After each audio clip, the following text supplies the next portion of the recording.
Hello everyone, welcome to this lecture. So the topic is immunity. There are three types of immunity: active immunity and passive immunity and herd immunity. Active immunity is the immunity which an individual develops as a result of infection or by specific immunization and usually associated with presence of antibodies or cells having a specific action against that concerned microorganism. So the aim of immunity is to produce immune response and to produce immunological memory.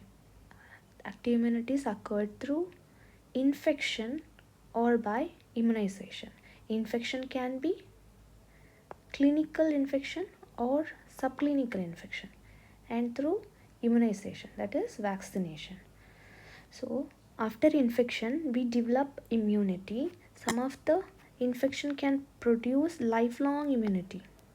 For example, measles, mumps, rubella, chickenpox, and hepatitis A and polio.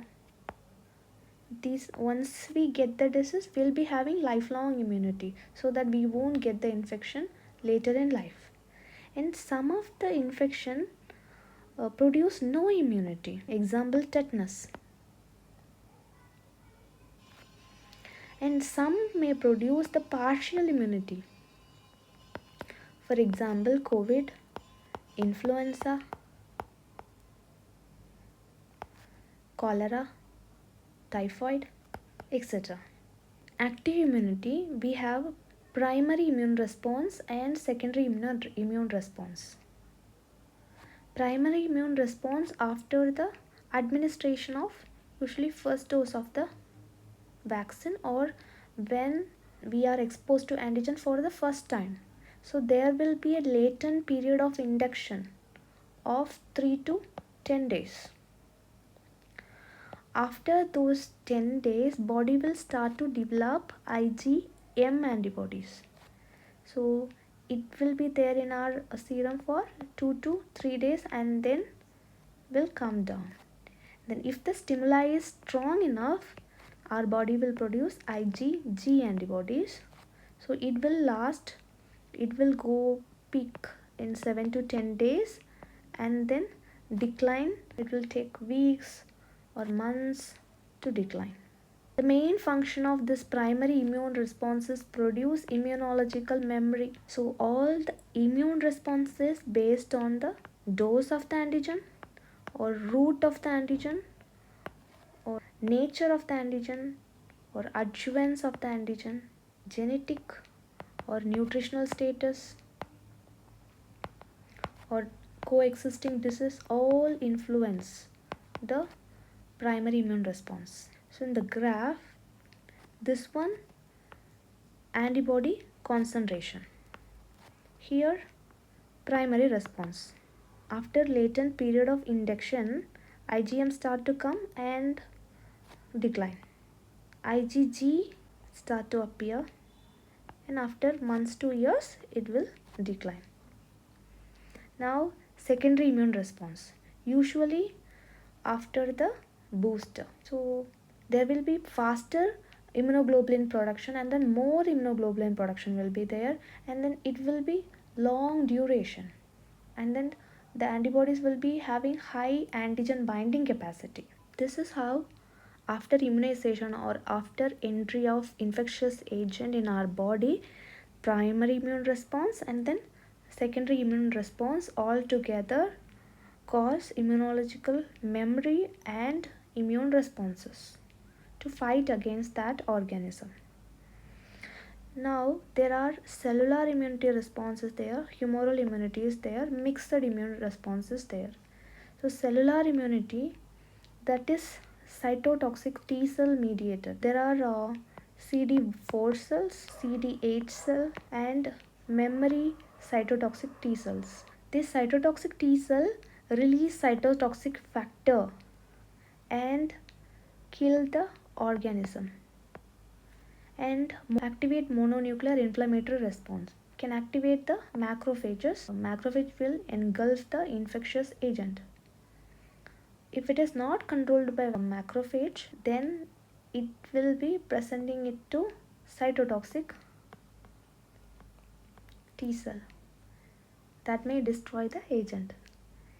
And memory cytotoxic T cells will form the memory, so that it will save the information about the antigen, so that in future if there is any contact with the antigen, that will trigger fast immune response. Now some of the examples for this cellular immunity is produced in TB, produced in leprosy. Most of the viral infections are controlled by cellular immunity. Type 4 hypersensitivity reaction is of cellular immunity. Now humoral immunity. So this is B cell mediated. So we have plasma cell and memory B cell. Plasma cell will produce immunoglobulins, and memory B cell again forms the memory for future attack. And there are 5 types of immunoglobulin: immunoglobulin G, immunoglobulin M, A, E, and D. Most abundant is immunoglobulin G, 80%. Least is IgE, in serum less than 0.0005 milligram per ml serum. And IgG present all over the body, can cross placenta as well. First antibody fight against acute infection is IgM, and in the mucosal area IgA will be prominent. In submucosal area IgE will be there. IgA seen in saliva, milk, tear, vaginal secretion, and all bronchial secretion, mucosal related all secretions. And IgE is against allergic reactions and helminthic infection. IgD act as a antigen receptors for a certain lymphocytes, B lymphocytes. Half-life for IgG is higher, 21 days. For IgE and IgD is only 2 days. Most of the vaccinations or infection can produce this both cellular and humoral immunity together. That is helper T cell mediated. So that will produce cytokines. This cytokine activate both the cells, B cells, then humoral immunity, then immunoglobulin production will be there. That will also activate cytotoxic T cells. So the T cells productions will be there against the infectious agent. Now comes passive immunity. So here passive immunity means immunity is produced in the one individual and is transferred to another to fight against that infection. So the difference is this is little inferior than active immunity. It has more side effect, and then action period is very short. Then efficacy is short, it is very expensive, it has no memory. The advantages for immediate action acquired by immunoglobulins or antiserums, or from mother to baby through placenta or milk it is acquired. And new research are going on transfer of lymphocytes to acquire passive immunity. We have some passive immunity production agents. One is normal human immunoglobulin. So it is not specific to any particular infection. It is obtained from multiple donors. It can be given in hepatitis A, C, measles, rubella infections. Special human immunoglobulins are there, also called hyperimmune, that is obtained from single donor after recovery from that specific disease. For example, we have hepatitis B immunoglobulin given as a post-exposure prophylaxis. After sexual contact with hepatitis B positive patient, we can give this immunoglobulin 8 mg per kg and repeat after 1 month. And for newborns of hepatitis B positive mother, so we can give hepatitis B specific immunoglobulin 0, 3 and 6 month will be giving. And after needle prick, most common seen in healthcare workers. If the patient is infected with hepatitis B, we can receive this immunoglobulins. Need to repeat after 1 month. We have rabies immunoglobulin. It's also human specific immunoglobulin, 20 international unit per kg body weight will be giving. And we have tetanus immunoglobulin. We can give as a prophylaxis also, as a therapy also. Prophylaxis 250 units, for therapy 3000 to 6000 units. And varicella immunoglobulin we have as a post exposure prophylaxis for household contact of varicella. We can give 15 to 20 units per kg body weight. We have RH immunoglobulins, also called anti-D injections. If the mother is RH negative, in that case we may be giving the immunoglobulin prophylaxis to prevent the antibody formation against the RH negative child. So as a prophylaxis, 28 week of gestational age will be giving one injection. After the birth of the child, if the child is RH positive, will be giving again one more dose. And then in case of any blood exposure, any trauma, abortion, in that case will be giving one vial, 300 microgram. Now we have anti-serum. Anti-serum contains serum, some of the proteins and antibodies. We have antitoxins as well. So this is usually made from animals like horse or sheep. We have diphtheria antitoxin, tetanus anti-serum we have, rabies anti-serum we have. We usually give 40 international unit per kg body weight. Botulism antitoxin we have, gas gangrene antitoxin we have, anti-snake venom we have.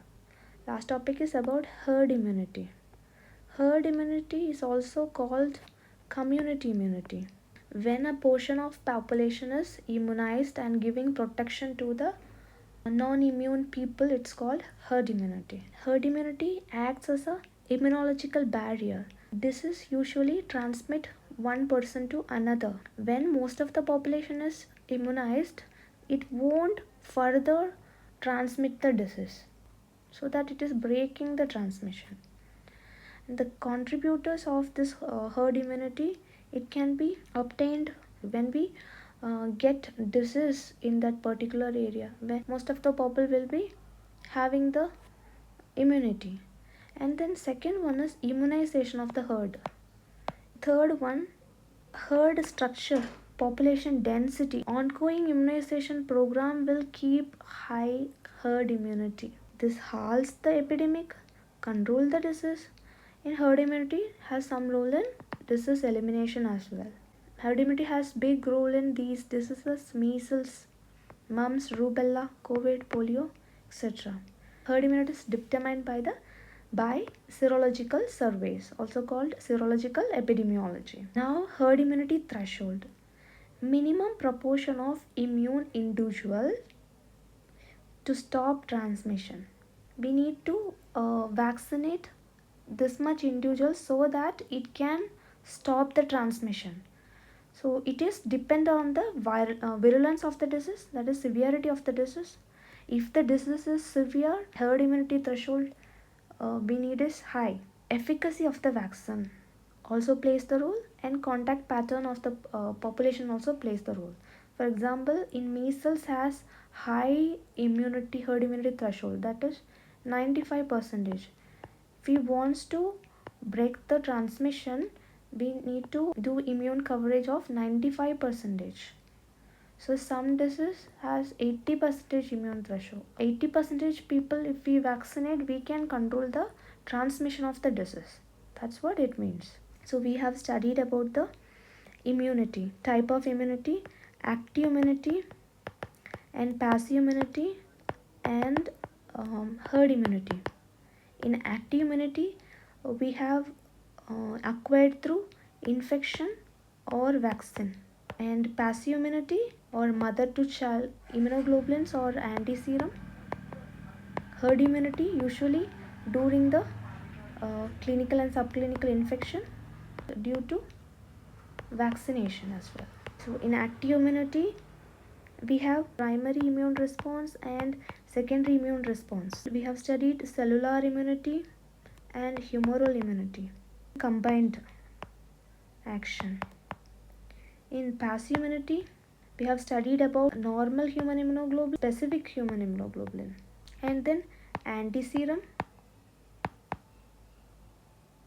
or antitoxin. In herd immunity, we have studied about herd immunity threshold. So hope all understood the lecture. Thank you for listening.